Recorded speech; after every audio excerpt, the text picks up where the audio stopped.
Okay, there we go. So first, I just want to say hello, everyone, and welcome to our December Enhance webinar. I'm Amanda Borkowski. I am the Dairy Girl Network staff lead for our Enhance webinars, and I am just going to kick us off with some introductions, some announcements, and then we will get right into today's webinar, which I know we're all so excited for. Today, we are joined by Madison Morris, and we are going to be having a conversation about embracing change, strategies to making transitions easier. We're really excited to have you join this. And so throughout, if you do have any questions, we welcome you to use that chat feature to ask away, or even leave comments and interact with Madison. We all always appreciate that. And then there will also be some formal Q&A time at the end as well. So feel free, if you do feel more comfortable saving questions till then, that you can do that. And as always, I say this every time, us at DGN and our speakers do really enjoy being able to see you. So if you are in a space that you can turn your video on, we don't care if you're in professional wear or your pajamas, if you're at work, at the farm, at your kitchen table, we would love to see you. So if you are comfortable, I'd welcome you to turn your video on. Hi, Julie. Thanks for doing that. And we are excited to have you here. So I'm just going to start with a couple of Dairy Girl Network announcements. And first one, which we kind of alluded to if you were here early enough to hear us talking about Kansas City and the Chiefs, we really hope that you are saving the date for our next Forward Together National Conference, which is happening next November 5th to the 7th of 2024 in Kansas City.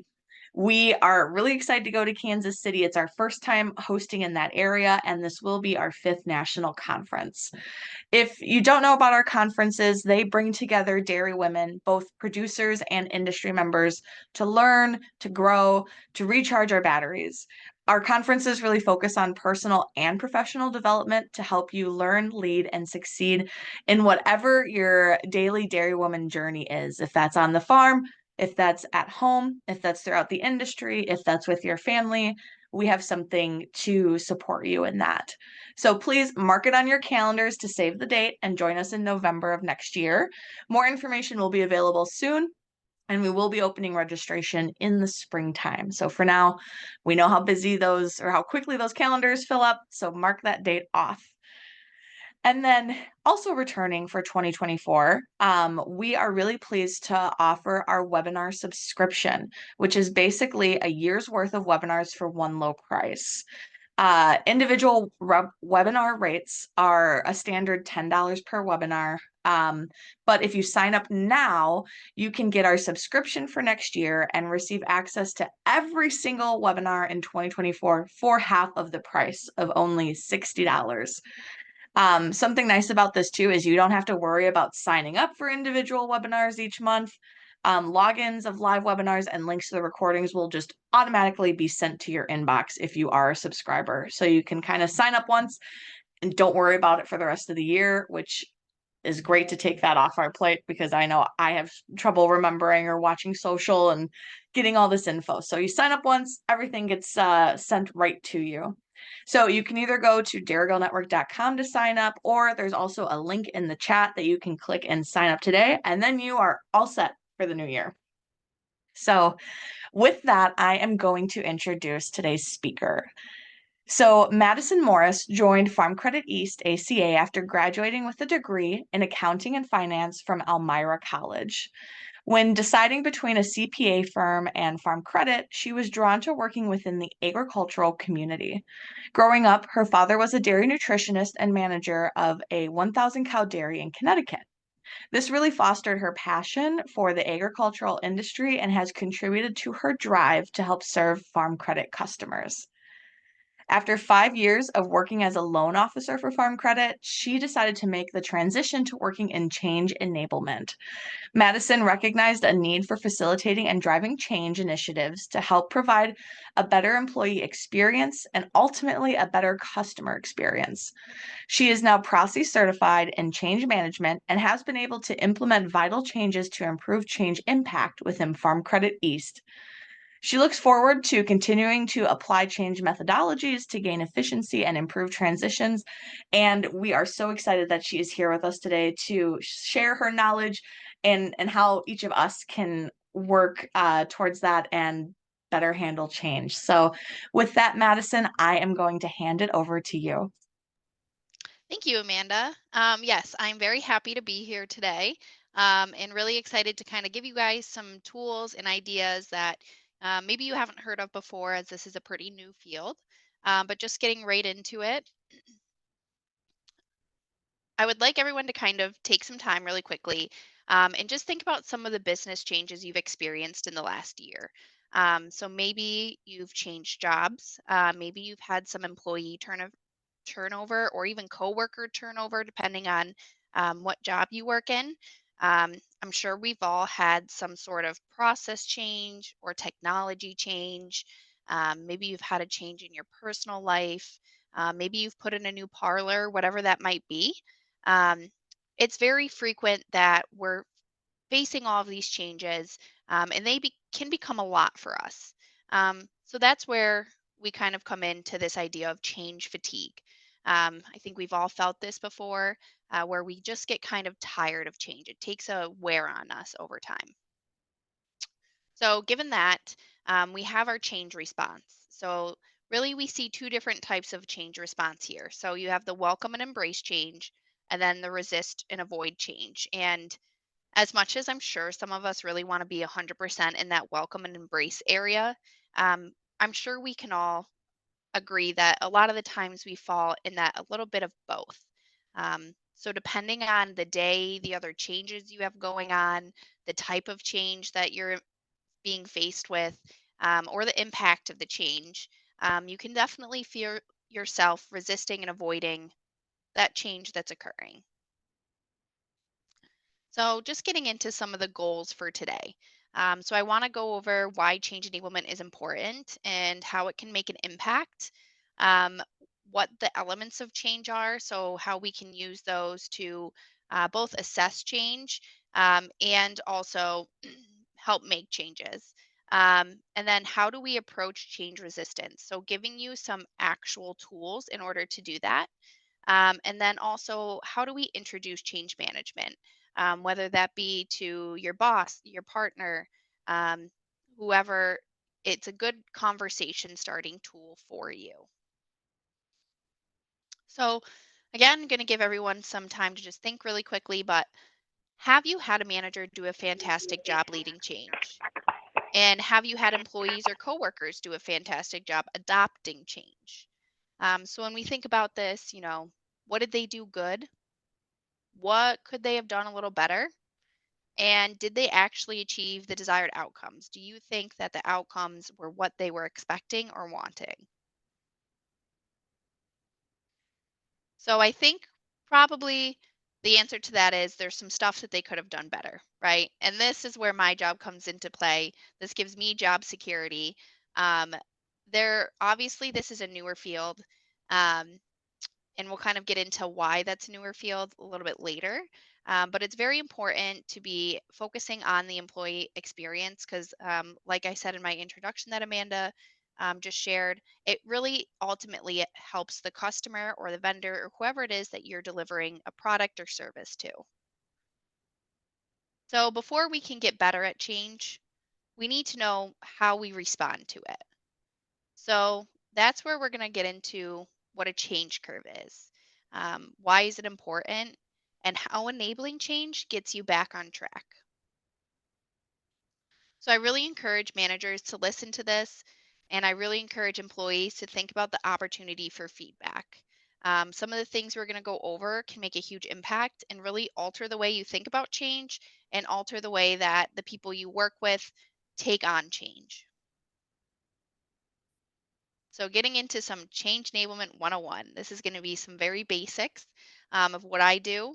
This is going to be some basics of what you can do and kind of what's going on in the space of change enablement today.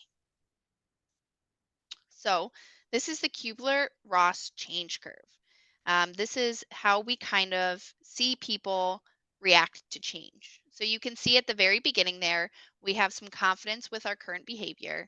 things are going along, everyone's good with the status quo, then a change is announced. And maybe there's some shock. Maybe people are just not worried about the change, not thinking about the change. But then it kind of comes into play, and there's maybe some denial there. And then there's some frustration, and that's where things really just go downhill. So that's what we see as the valley of despair. That's our doubt, resistance, anger, and fear. So we call that, the depression area. Eventually, we see them experiment with the change and then decide to make the change and integrate the change. So where I am focusing on here is that valley of despair because just the name of that is just kind of rough to listen to. It's definitely not good. It's not doesn't make our work lives easier, doesn't make our work life happier or more fun. So really just trying to get that valley of despair to kind of get filled in a little bit more.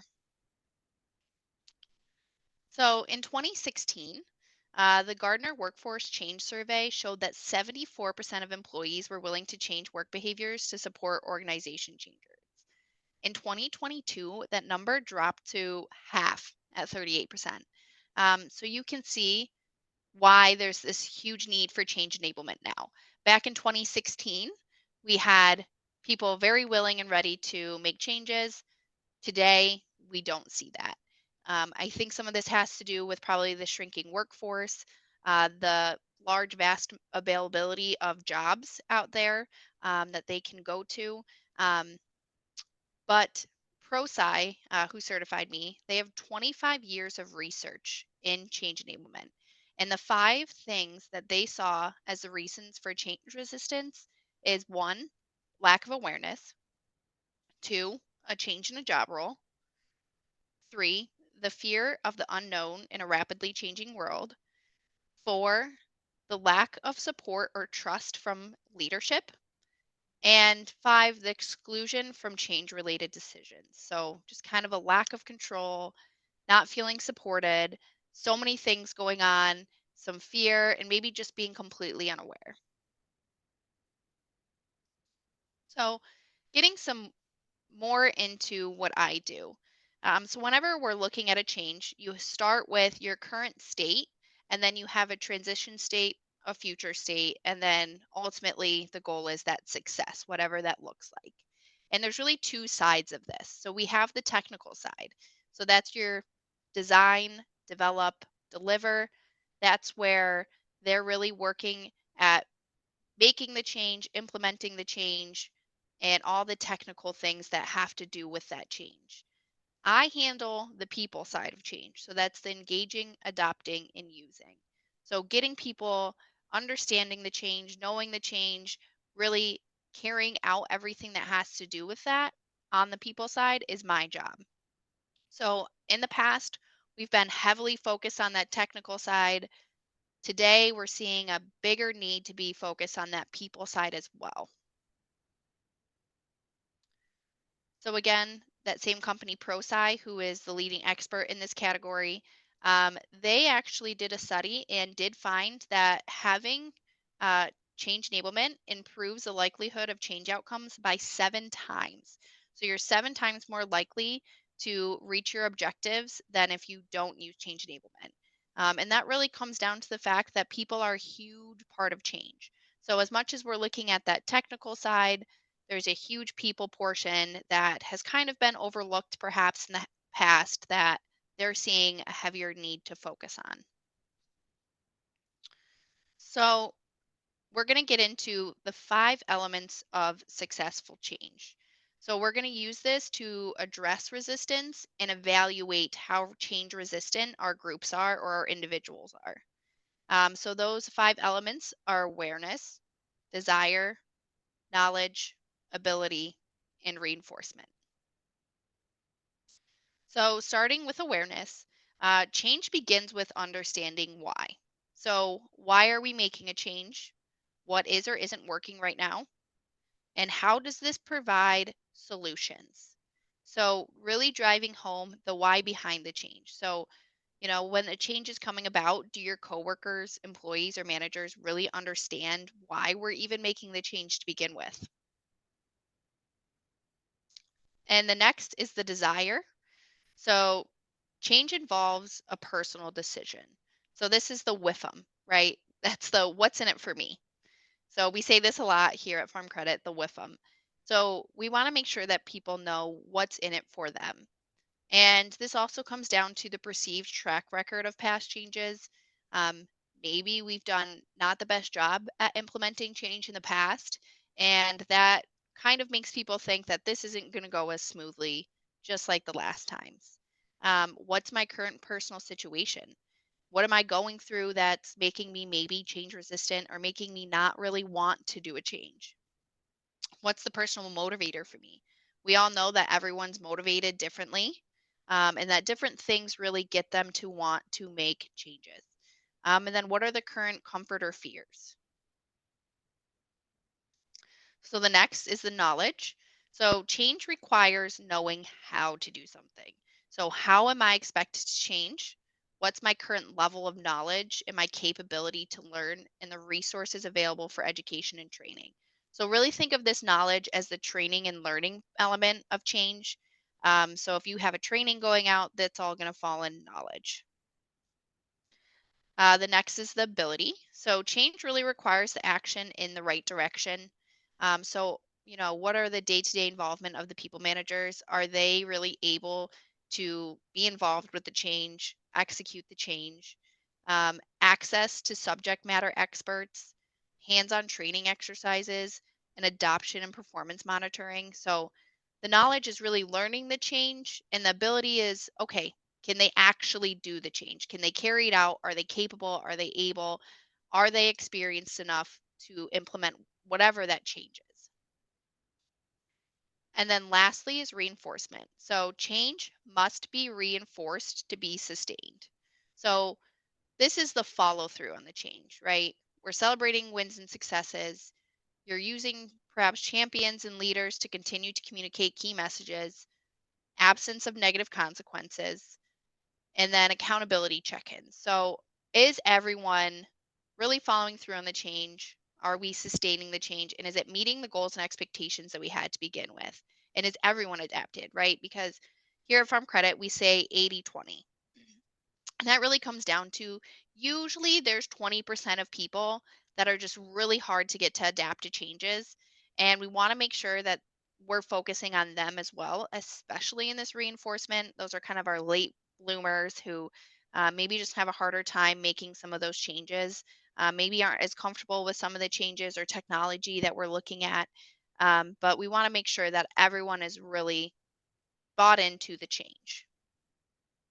So when we look at this change curve and we look at this valley of despair, your doubt, resistance, anger, fear, we kind of want it to look a little bit more like this. So a lot less of that depression area. You're not going to get rid of it. It's not possible. So it is what it is. But we can make it a lot less. We can make the change a lot easier. We can give people a lot more confidence and really the better know-how and knowledge to execute a change. And then it's just kind of a hill that we have to get over instead of a mountain that we're really climbing. So when we look at aligning ADCAR with change, usually you have a kickoff, you know the change that you have to make, and you know that it's coming. And we're not really ready to bring people in on what that change is, let everyone know.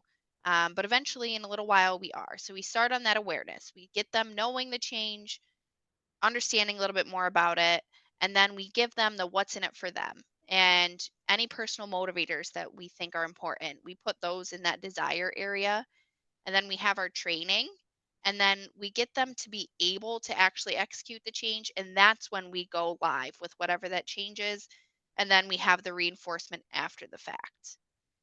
Unfortunately, in reality, it kind of looks more like that below picture. Everything's scrunched together. So I'm sure all of us can relate that there's been a time where we have no idea something's happening, and all of a sudden, maybe we have a training, right? Or maybe all of a sudden we're giving people the knowledge that this is what you have to do to make this change. And they had no idea anything about it before then. And they're kind of like, wait a minute, what's going on? And so we really want to stretch out these things a little bit more and help to make that change a little bit smoother, have people more actively involved in the change, and kind of make that change a little less sudden. So, one thing that we do whenever we have a change here, um, we go ahead and we make groups. So, I have a project going on. Um, I'll actually use our a project that we've already launched. So, we have a project called um, Ring Central. So that's our new phone system, right? So when we were implementing this change, basically what it is it's an app that you use on your computer and you can put it on your cell phone. So when a customer calls in, they're answering the phone. They can send you directly to whoever it is. You can look up their name in our system. So if someone calls and someone in our Cooperstown office hears that it's someone from the Greenwich area that's looking to talk to someone about taxes, they can get them to the right person a lot faster and easier. If they're not available or if they're out of the office, they can have it on their phone. It allows them to have a phone number that is not their personal number, but they can still contact them on their cell phone. So there was a lot of benefits there. Um, but when we were going into that, right, we have different groups of people. So we have our loan officers, they're heavily customer facing. They're the ones that are going to be the most impacted, them as well as our tax preparers that are out on the farm because they're the most customer facing. Then we have some of our admin, and they're a little bit different because they're not directly speaking with customers. So they're a lot less of an impact. But we want to break out those people um, in your business. Perhaps you want to break them out by individual, but you want to go through and on a scale of 1 to 10, you want to think about their awareness, right? So are they aware of the change?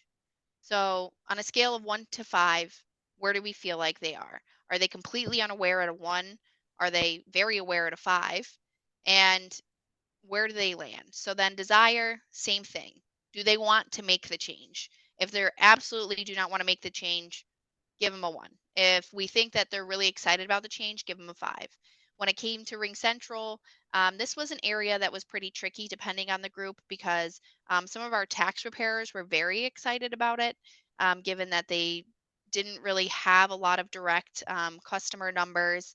Our loan officers were a little bit harder because a lot of people had their cell phone numbers and they were going to have to change their phone number to give to the customer. So, kind of a hurdle there. And then the knowledge. Have they completed the training? Are they fully aware? Do they understand what exactly this change entails? So rank that 1 to 5. And then the ability and the reinforcement. So reinforcement is at the very end. Until you're really past a project, that reinforcement is not going to be a 5. Usually we say like 90 days. And sometimes it's even beyond that till we get to a 5. But we want to look at each group individually. Now, whichever item scores a 3 or below, this is called a barrier point. So, with those loan officers at the very beginning, they were aware of that change. They really didn't want to do it. We were giving them like a 2. That's our barrier point. And a barrier point must be addressed before moving on to the next element. So, if they don't want to do it, we really don't want to just give them the knowledge on how to do it. We want to get them all on board. So in that case, right, we gave them the what's in it for me. So for them, the biggest benefit was that with this app on their phone, they can set the times that they're getting phone calls. So this was the win over the cell phones, right? Cell phones, you get a call on a Saturday morning, you're debating whether or not you want to answer it. It's kind of hard. You're on vacation and you're getting voicemails. And no matter how many times you set your voicemail to please don't leave me a message, call the office, they're still going to leave you a message. So it gets kind of stressful. But the nice thing is with this app that they could set their business hours, and if they were out of office, it would automatically go to voicemail. So that was the one thing that really helped them get that desire to go on to that next knowledge step. So, how can we address barrier points? So, I'm going to go through just a few tools on exactly how we can address some of these. So, starting out with awareness, we want to have, provide repetitive face to face communication. Here we have something called change agents that we look to. These aren't like a set group of people. You're not titled a change agent. We just identify some people that can really help us. And we get them excited about a change. We give them some more knowledge so that way they can talk and communicate those changes to other people in our office. Um, we do try to use a variety of communication channels. So, here at Farm Credit, we say 7 times, 7 different ways. So with that Ring Central change, right? We were sending out a post on our intranet. We were putting things in our Teams messages. We were getting people to talk about it on our hall. Our CEO would talk about it and give some of the benefits. Um, give them the explanation of why, right? What customers are saying. So provide employees with ready access to business information. So this is a lot of the external drivers of change. So it might be statistics or regulations, whatever it is. In the case of Ring Central, it was, how many customer phone calls did we think were going undocumented? Because with this new system, it automatically documents it in our customer relationship management system. So anytime someone calls in, it automatically matches their phone number up with the customer and it logs however long that they called for. And then you can go in and add your notes and everything like that. So share customer feedback and develop responses. We had customer complaints, right? They weren't getting sent to the person that they needed to. They were waiting a long time to be able to figure out who it is that they should be talking to. So really sharing that customer feedback. And then service and address rumors. There was a lot of rumors with this. It was an app that was going to go on phones. So there was some rumors in that space, but you want to make sure to address those as soon as possible. Um, because they can be toxic, right? I think we've all had it where maybe a change has been announced. Someone's going off the handle about, whatever it is that they're going to go into your phone and steal all of your information and share it to the whole world. Like, that's not the case, right? But like stuff like that does pop up. So you want to make sure to address that and make sure that that's not going to be a barrier for them as well. So now getting back into how do we create desire? So the what's in it for me, right? Going back to those loan officers, letting them know that they can set their out of office and that they're not going to be bombarded with text messages or voicemails or anything like that, that it's going to simply tell them, go straight to voicemail and say, I'm unavailable. That was a huge win and acknowledging the losses and opportunity associating with the change. So the loss is that we have to get customers used to contacting us on another number. But again, looking at those other opportunities. Well, now it's going to automatically log when the customer calls. So your customer contacts are going to be way more in depth. Address negative history with the change. So in the past, Farm Credit, this is a newer job role and we haven't been giving all of the energy that we've needed to some of our changes, which is why this job role now exists here. And really making sure that we're addressing the fact that, like, okay, in the past we changed our phone system, customers weren't happy about it. This is why that didn't work and why that change wasn't good and how we're addressing that. We want to engage employees. So we're having employees help with some of the testing. It was really cute and it was really funny because one of our employees out of our Vermont office, he was an older guy and we picked him to be part of the pilot group and he was so excited. He was so happy that they picked the old guy. And it was great because he really wanted to adapt to the change. He was so excited. He was on board. He told everyone, if I can do it, you can do it. And it really helped increase that desire, even within his immediate branch and anyone that he spoke to with the company. So really just getting everyone engaged, and then aligning incentive and performance management systems. So with our performance reviews, customer facing employees have a certain number of customer contacts that they have to make throughout the year. So ever since we launched Ring Central, the number of phone calls being documented has doubled. So all of, like, obviously we have to look at those performance metrics and decide whether we need to increase those customer contacts now that everything's being documented and those sorts of things. So next, how do we create knowledge? Ensure employees have access to and time to attend training. So if your employees, if the company you work for or the business you run, um, you need to make sure that they have access to training. If they're not able to make a training, if there's a different time that you need to offer, you have to do that because they have to have the knowledge and you really need to make sure to give them the attention that they need in this space. Using job aids to assist employees. Um, in the Ring Central space, we loved this. Um, one of the job aids that we used, for example, was how to set your voicemail. So if you're out on vacation, how do I do this, right? I set it up at the beginning. I don't remember how to do it. Give them a job aid so that way they can just pull that up. They don't have to go back through the long, extensive training to figure it out. They can just look at that job aid that meets their immediate need and question. I've seen a lot of dairy farmers use posters in this case, right, as a reminder of how to do whatever process it is that you might be implementing. Those are really great as well. Provide open and ready access to information. So, any information that you think is needed, give it to them. Identify employees that others can go to for assistance. So, again, with some of those change agents, right?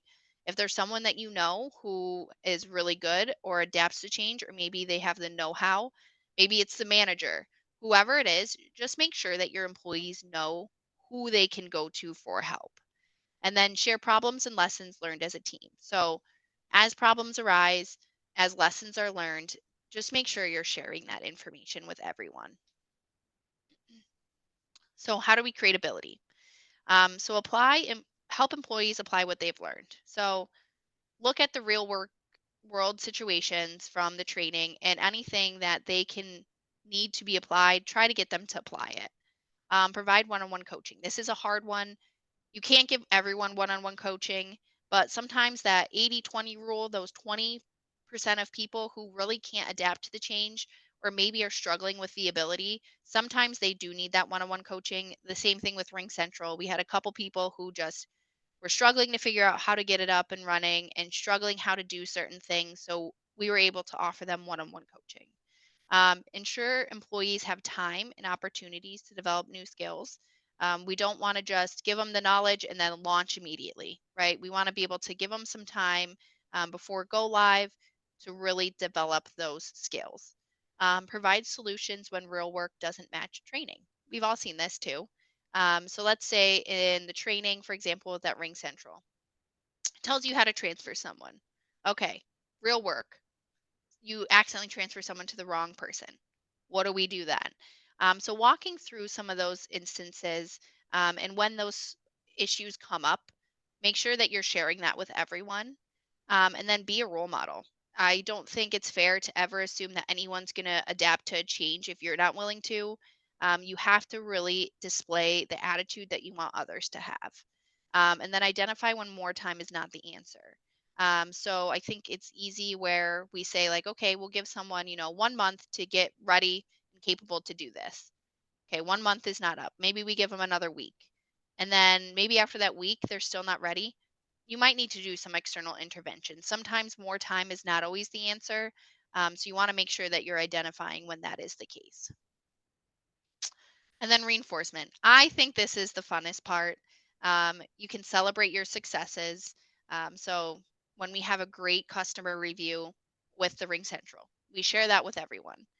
We recognize employees. So if there's someone who, is doing a fantastic job, give them a shout out, right? Give them a gift card, whatever it might be that can help them really feel like they are doing a good job and encourage others to do the same. We want to gather feedback, right? Negative and positive. So after we launched, we had a Teams channel. So in there, you can post and get replies. So for the first 2 weeks after this platform launched, we had people monitoring that every hour. So anytime there was a question, it was getting an immediate answer, immediate feedback. After that 2 week span, we had it, every few hours, we only had one or two people assigned to it for the day. So a little less attention. And then eventually we shut that down, put out a, fact answer question sheet, FAQ per se, and put that out into our intranet so people can look at it. And we also gave job aids as needed as well. We want to identify root cause for failure. So in the case of Ring Central, some of those phone numbers that got assigned back to us with the Ring Central platform, when you called a customer, it actually said that it was a different business. So we had to make sure that we were communicating with Ring Central, the company, to get those phone numbers updated so that it said Farm Credit, because that was obviously a cause for failure. Um, Customers getting phone calls from Verizon who they think it's spam or they think it's, we all know that there's so many different scams going on nowadays. So a lot of weariness there. So we wanted to make sure that we got that identified, got a fix out there, and really made sure that we were aligning people for success because them getting phone calls like that, our customers were not going to answer. And then we want to build accountability. So we want to make sure that people are being held accountable. One task that everyone had with the Ring Central was update your email signature so that way it had your new Ring Central phone number in there. So if people weren't doing that, we were just giving them a message and saying like, hey, like you haven't done this yet. You really need to make sure that you're doing this so people have the correct contact for you. So we want to do all of these things. And as we're looking at all of these different ideas through AdCar and we're addressing all of these different ways that you can address resistance, you don't have to do all of these either, right? It all depends on the project that you're working on or the change that you're making. Sometimes you only need a few of these, sometimes you don't need them for certain areas. It really all depends on the risk of your project and the impact that it's making. So when we think about, the awareness and desire and everything like that for our admin who weren't customer facing, we didn't have to do a lot of this intervention for them because they weren't impacted that heavily. So just really making sure that we're giving the right resources to the right groups, and in some cases individuals, depending on how big your business or company is, that you're giving the resources allocated depending on the risk of the project and depending on how your group is scoring, right? If there's no barrier points, you don't need to allocate a ton of resources. So next, I kind of want to get into what's called the 4Ps. So this is your project, purpose, particulars, and people. So this is what enables you to start with a very simple analysis of whatever change it is that you're making, and the nature of the change, and really helps you start that conversation of why change management is really critical to success. So back at the beginning when we talked about goals and I told you that we were going to get into how do we start the conversation. The 4Ps is a great way to do that. It's a really simple exercise that you can complete and share with, your manager, your boss, if you're a dairy farmer, whoever it is that you're operating the dairy farm with, if that's your partner, if that's your managers, whoever it might be, to really get them bought in. This is a good exercise to start that conversation. Um, so starting with the project, very simply here, what is the project? Give it a name, give the change a name, whatever that might be. And then the next thing is the purpose. So the why behind why we are changing. So in this case, we want to look at just two different things, the objectives and the benefits, right? So the objective, what is the project achieving? So what is the problem? How are we solving it, right? What is the problem that we need to solve? And then what is this project going to produce or enable? And then how do we know if it's actually achieved? So with Ring Central, right, we wanted to achieve a better customer experience. What does that look like? Get kind of into the weeds about it a little, right? That means that we're getting customers transferred a lot faster to the right person, that we're getting customers um, to the correct people, and that they're having a great experience from there, that they're able to reach out directly to people instead of being transferred, right? They have that person's direct Ring Central line in the email. They know exactly who to call, so they're not getting transferred. So those sorts of things. And then the organizational benefits. So what the organization gains as a whole. So what is the problem or opportunity for the organization? So one of the opportunities was the ability to be offline, to not have your phone open, to be able to turn off that app when you're on vacation. Um, if the problem is solved or opportunities realized, like what are those benefits?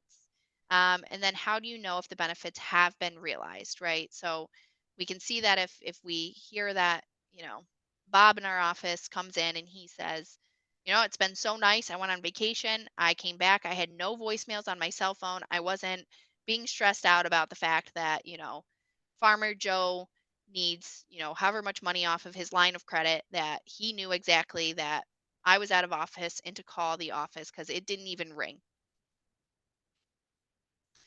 So the next part is the particulars. So what are we changing? So these are what's called the 10 aspects of change. So processes, systems, tools, job roles, critical behaviors, mindsets, reporting structure, performance reviews, compensation, and location. So again, looking at Ring Central, right? That was a process change. That was a new tool. That was a new system. We were having people change their mindset because now it wasn't, just call the office. It was, here's my direct Ring Central line. It was, okay, I'm not giving out my cell phone number. I'm giving them my Ring Central number. So really those things were some of the big things that changed. You're never going to just have one particular change. You're going to have multiple.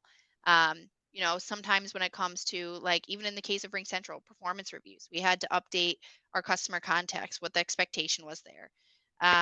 In certain areas, you're going to have to think about compensation if it's a big change. The other thing I do want to just mention while we're on this topic too is job roles.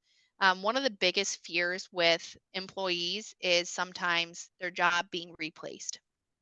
So if they have a new change that they're going to have their job replaced, they're not going to have a job anymore. So make sure you address that as well. Even in the case of, I think about farm credit sometimes, the way we look at it is sometimes people have 12 hours of work in a day and they need to do it in 8. If we're taking 2 or 3 hours away, then you can focus on those other things, right?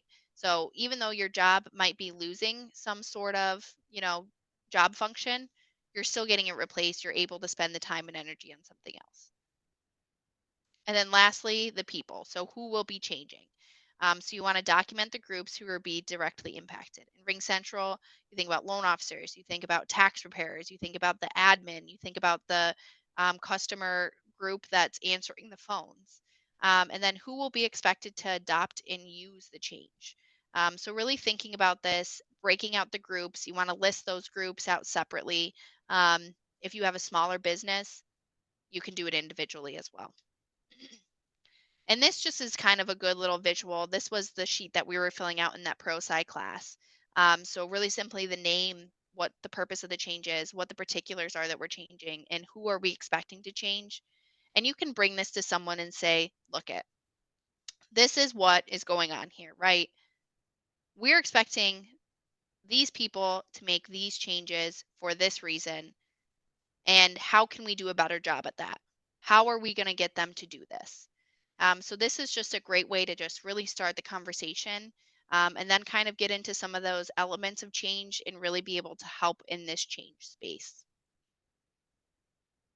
So wrapping it up a little, this is right. A team's change is individual change. So we're ready to make a change. We're ready to implement a new process or a new technology. This is the image we have in mind, right? A cow. Very simply, nice picture of a cow. I'm sure everyone on this call is very familiar of what a cow looks like.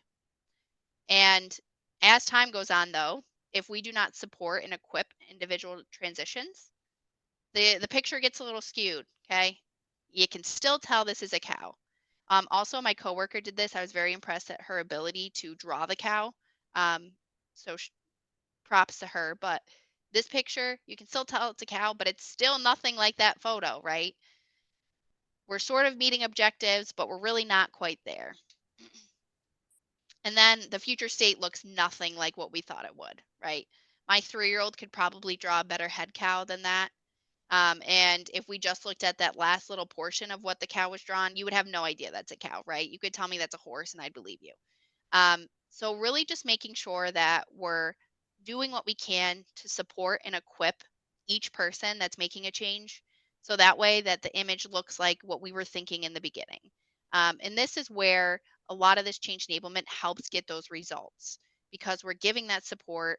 We're making sure that people are making transitions a little bit better and that they're really getting that full image. So that way we have a beautiful picture of a cow and we don't have a sloppy drawing. So, just a few of my favorite quotes. Amanda, I know you're a Green Bay Packer fan from our earlier conversation. So, Vince Lombardi, the achievements of an organization are the results of the combined effort of each individual. So, again, think about that individual and how that change is going to impact the organization because you're not going to just have the organization changing as a whole. It's each individual that's making that change. Um, Change is inevitable and growth is optional. John C. Maxwell. I think there's some outdated logic out there sometimes that, this is your job, you need to make a change, just make the change. And that's where, you know what, they might make the change, but are we getting what we really need to out of it? And are we really achieving that growth and objective that we wanted to begin with? Stop talking about what you do and start talking about what you deliver. Tim Creasy, this is the ProSci Chief Innovation Officer. And I think that this is a really great thought process, right? Think about the end, what you want everybody to think, what you want people to say about you or your business or your company, what you want their experience to be, and really think about that whenever you're making a change and how that this change is going to impact that all the way through. And then the last one, progress is impossible without change, and those who cannot change their minds cannot change anything. George Bernard Shaw. So really thinking about progress. If you're not making changes, um, you're never going to change where you are today. You're going to stay stagnant. You're not going to be able to progress. So obviously, today is an ever-changing world. There's a lot of competition out there, and we really want to make sure that we're progressing as we need, and it's impossible to do that without change. So as we're changing, we want to make sure we're making the right changes, that the people are ready to make the change, and that everyone is on board and we're having success in that space. So that being said, I'm going to open it up to some questions from everyone. Awesome. Thanks, Madison. Yes, we are starting the Q&A section. So feel free to unmute yourself or raise your hand to be called on. If you're joining by phone, I do believe you have to hit *6 to unmute yourself manually. Or feel free to use that chat as well if you are unable to unmute yourself. So does anyone have any questions for Madison?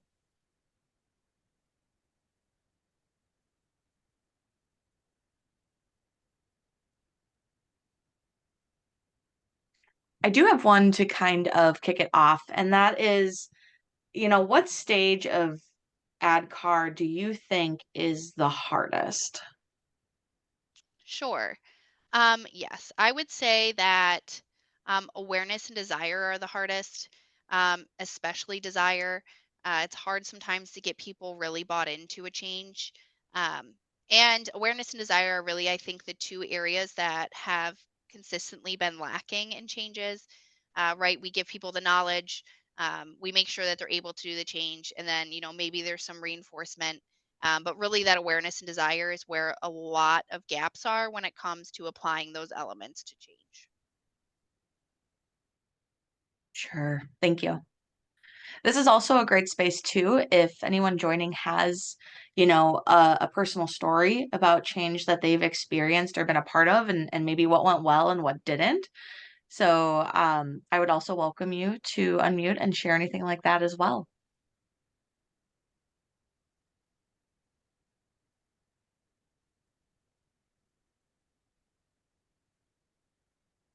We're all ready to clock out for the holidays. I get it.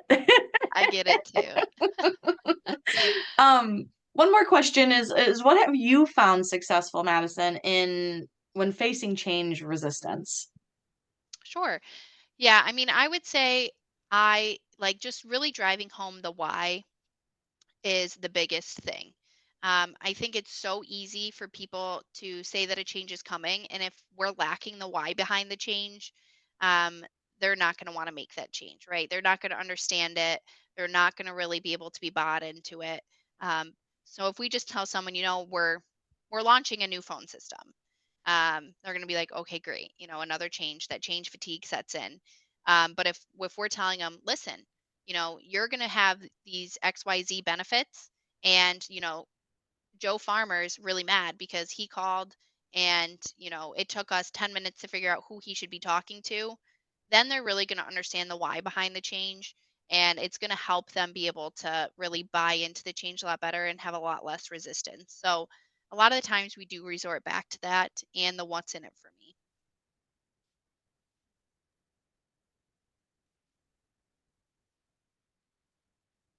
So there is a question or a comment in the chat. Madison, do you want to go ahead and read that? Sure. Yeah, so we lost some employees because of change, and I took it personally hard. We are changing our systems, and our herdsman left, and a couple of us well. Um, my speaker doesn't work. LOL. um, yeah, so I mean, I would say like it happens. Um, I can tell you that every company and every business is going to lose employees when it comes to change at times, especially if they're not completely bought into the change. My question would be to you, like when it came to that change, do you think that they fully comprehended why that change was happening? Maybe there was a gap there. Maybe they didn't understand what was in it for them. If that change was eventually going to make their job easier, sometimes just getting over that hurdle of, okay, it's going to be harder at first, but these are the benefits that you're going to see in the end. Really making sure that they understand that um, is important, but it is kind of inevitable, especially in today. Like I said before, there's so many open jobs out there and only so many people willing to do them. hmm I believe they did. We were taking over my in-laws dairy farm and they didn't want to work for us. Okay, gotcha. So that wasn't really a you thing. I mean, odds are they just probably, I don't know this situation obviously, but that happens as well. I mean, we see that with restructuring too, right? If a company's doing something to restructure, sometimes people get frustrated and leave. Especially if it's someone that they're not as familiar or comfortable with that they have to then report to. It definitely is rough, but it is part of it too. I hope you have a great herdsman now, though. Definitely. Okay, any other questions for Madison? We do have a couple more minutes.